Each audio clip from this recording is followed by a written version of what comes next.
نن د ځمکې په سر چې څومره اسلامي ممالک دي چا دا او نوې او نه واورېده او نه اخبار کې او نه په ریډیو باندې چې فلانی ملک فلانی کافر ملک ته د اسلام دعوت ورکړي. دا اوس موږ د پاره څومره د رسوایۍ خبره وه چې نن یو عرب مسلمانان دی په ځمکه باندې یو عرب نن یو عرب مسلمانان د کعبه د تحفظ د پاره امداد چې دی هغه د امریکې نه غواړي. امریکې ته وایي چې ته راشه او ته د دې پاکې خاورې حفاظت وکړه. نن دا د امت مسلمه د پاره ډیره لویه د شرم خبره نه ده. دینه زیات رسوایی به د یو اسلامی دنیا د پاره بله څه کېدی شي. بیا تاسو دې ته وګورئ چې نن یو سړي ته تمام کافر ملکونه یو دي،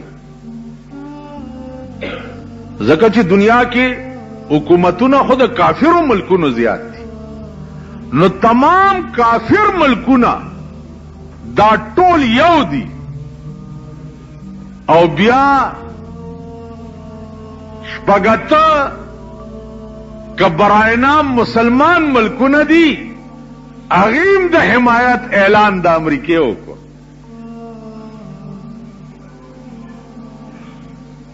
داغه وجه څه ده؟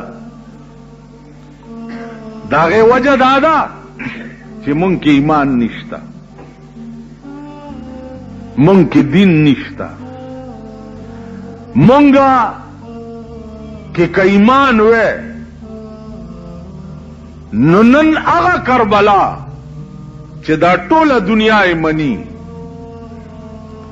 هغه امام حسین چې دا ټوله دنیا مسلمانان یې مني، د دې کربلا په خاوره 72 کسان د امام حسین او زرګونه فوج د یزیدو.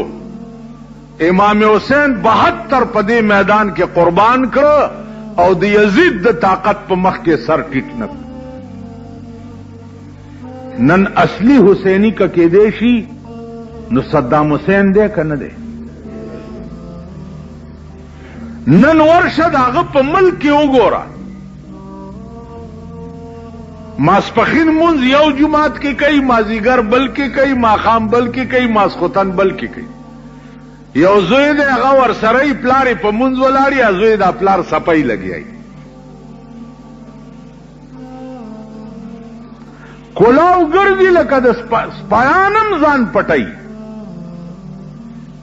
نو نن ماته اصلي حسینی ایمانی درته وایم چې هغه صدام حسین ښکاري چې په دغه ځمکه امام حسین د یزید په مخ کې سر ټیټ کړی نه او نن په هغه ځمکه صدام حسین د امریکې په مخ کې سر نه ټیټوي.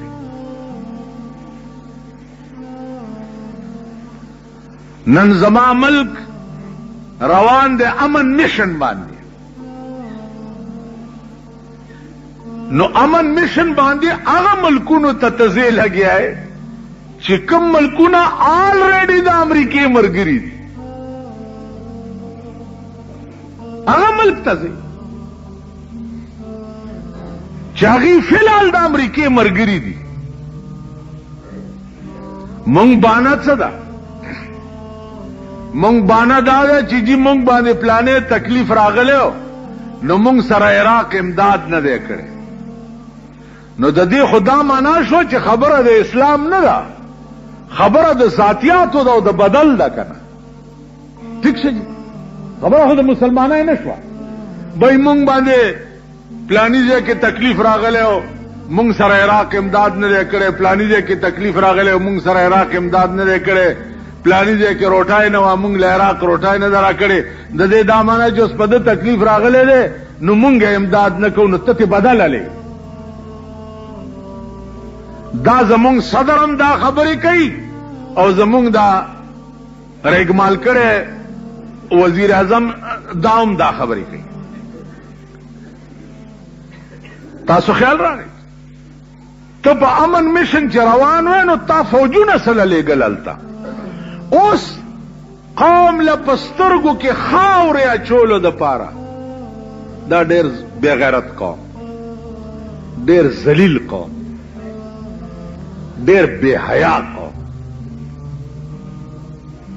قوم له په سترګو کې خاورې اچولو دپاره وایي چې ما د مکې او مدینې حفاظت له خپل فوج لېږلی. صدام حسین وایي چې په مکه او په مدینه باندې که زما ګولی په هوا تېره شوم نو زه به ځان شوټ کوم، خو هغه ځای به نه پرېږدم چې کوم ځای تا انګریز کېنولی دی، هغه ځای به نه پرېږدم. نو نن راته چا وایي چې هلته علماو فتوا ورکړه د صدام حسین خلاف د جهاد کولو، که نه جي؟ نو ما ورته وایي چې درباري ملیان خو هر ځای کېږي.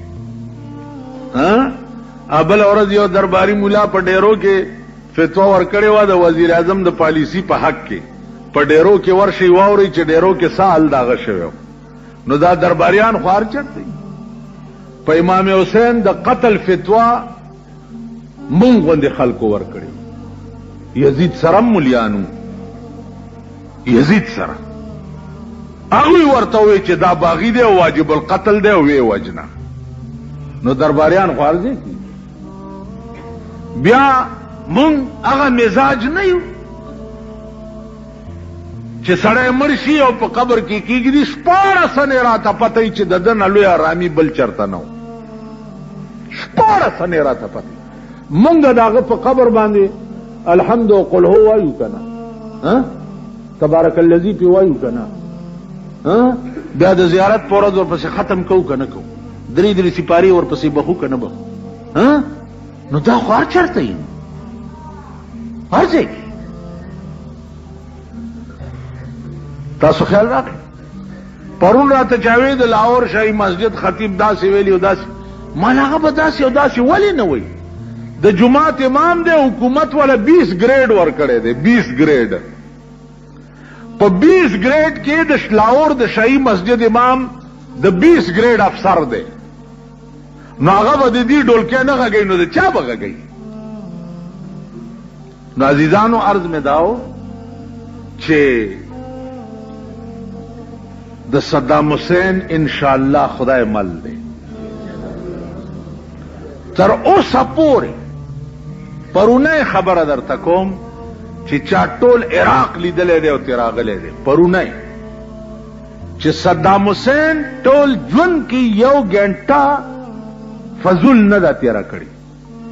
په لکونو بورۍ د شګو ډکې هغه د صدام حسین په ایرپورټ پرتې دي او د هغه بورو لاندې د ده د هوایي جهازونو اډه ده. د ده تر اوسه یو جهاز نه دی پرېوتی او نه ضایع شوی دی. دا کوم ملک چې وایي دا د امریکې ټټوان دي، تر اوسه د امریکې 300 نه زیات وغورځول.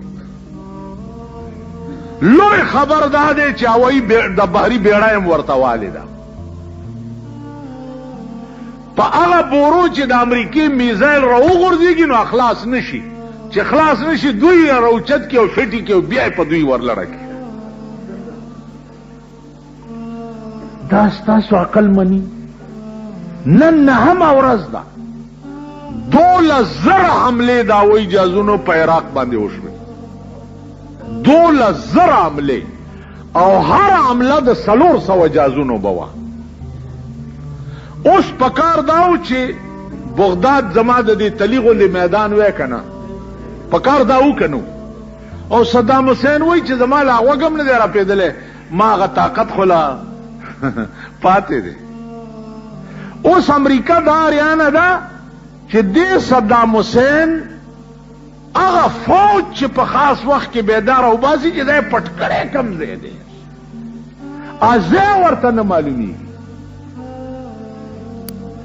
نو عزیزانو عرض مې داو چې دا الله نوم یې اغستی دی، ما خو نه لیدلی دی نه مې کتلی دی، نه بغداد ته تلم، عرب ملکونه مې لیدلي، بغداد ما نه دی لیدلی.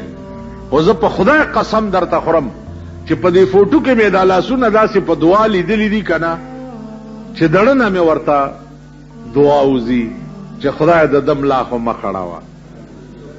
دړنه بادشاهان او داسې دعا، دا دواړه لاسونه یې داسې کړي دي لکه دا یو ډېر عاجز سړی چې دعا کوي. زمونږ دا خویا مخي چې دعا کوي دي داسې کوي. کوي که نه کوي؟ دا داسې کوي. هغه داسې کړي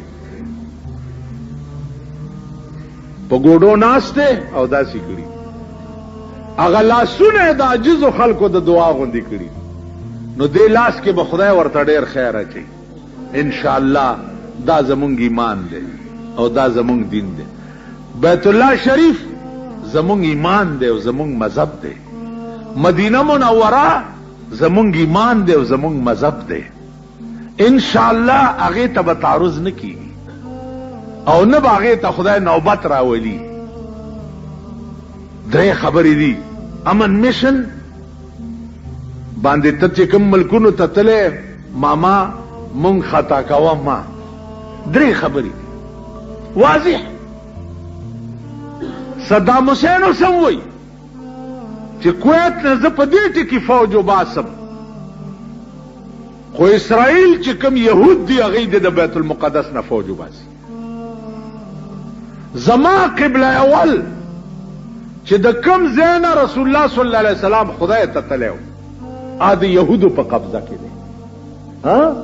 ته د هغې نه فوج وباسه. امریکا دې د سعودي نه فوج وباسي، زه د کویت نه فوج وباسم، قبضه پې نه کوم. خلاصه خبره ده. نو امن میشن دې ته وایي. زمونږ دا بزرګان چې دي د دې خبرې تاسو اورئ. مونږه ما ورته خط لیکلی و صدام حسین ته چې ته فورا د کویت نه دغه وباسه، فوجونه وباسه. مخکې ورپسې دي څه لیکلي؟ ورپسې څه نه کور دې وران شه، ورپسې خو به وایه که نن د عربو بچی کباب په اسرائیلو چا کړه؟ امریکې نه دي کړي. د فلسطین مسلمانان کباب چا کړه؟ اسرائیلو نه دي کړي. اوس بل د آرام توپ چال ته وګورئ د امریکې بل. په اسرائیلو خدای لګیا دی میزایل یې ورغورځوي که نه. اوس هغې اسرائیلو ته جولی غواړئ چې تاسو حمله ونه کوئ. که تاسو حمله وکړه دا مسلمان ملکونه به زما د ملګرتیا نه کټ شي. دا بل د آرام توپ چال وګوره. نو عزیزانو هغه لوبه د شیطانت نه ده پاتې چې زمونږ په دې ملک کې امریکا کوي نه، او مونږ یو انتهایی امریکا نواز. مونږ د امریکې امدادونو وړاندې کړي یو او د امریکې امدادونو تباه کړي یو، او نن پاک سرزمین باندې د امریکې بربنډې جنکۍ د مسلمان قوم د بې اتفاقۍ د لاسه ګرځي. د کویت مسله د مسلمان مسله وه. د مسلمان مسله د مسلمان ملکونو فرض و چې هغې حل کړی وی. په دې کې د امریکې څه کار دی چې امریکا پکې راتله. اوس بنیادی خبره بله واورئ اخیری. کویت معاهده شوې وه